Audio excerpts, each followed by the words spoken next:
How many of you are rich? You are a rich person. You are not rich because you have Jesus. You are not rich because you have Christ. You are not rich because Christ didn't promise you riches. By receiving him, you become rich. He didn't promise you that. You are rich because somebody is living because of you. You are rich by how many lives you have affected. A man, this is a midweek service and it's not a Sunday service. So this midweek service, I need to tell you a few things. A man's prosperity is not estimated by reason of the cars that he has or the money in his bank account. What is your money is what you have used to help life. Life is not for personal gratification, but is for generational affectation. Your wealth is not the cars you buy. It's not the jets you buy. Your wealth is the life you have affected. A man who pays the school fees consistently for 7 people is richer than a man who has a private jet. Now let me say this to you. Your success in life is a function of how many people have become successful through your success. Success without affecting others is failure in disguise. You are not termed successful because you have money. Look at your life and ask yourself a question. If you die now, who will miss you? Who will cry because their sustenance has been cut short? Your prosperity in life. I see people today, we live in a very funny generation where people spend so much on themselves. Somebody makes a new hair and takes a picture and puts it on social media.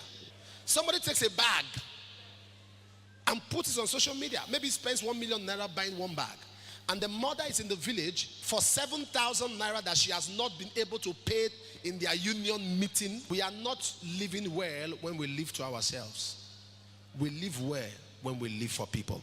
I want you all here to do something when you get back home. If you're not doing it already, look for one child. It might not be your child. It might be somebody's child. That you will tell the mom, how much is the school fees of this child? It might be a public school. Say, leave it for me, I'll pay. You know what God will do? God will make sure you always have the money to pay. Say, please, how much is your rent? Leave it for me, I'll handle it. God will make sure you always have the money to handle it. And what God does is when he brings the money for that person, he will bring the money for yourself.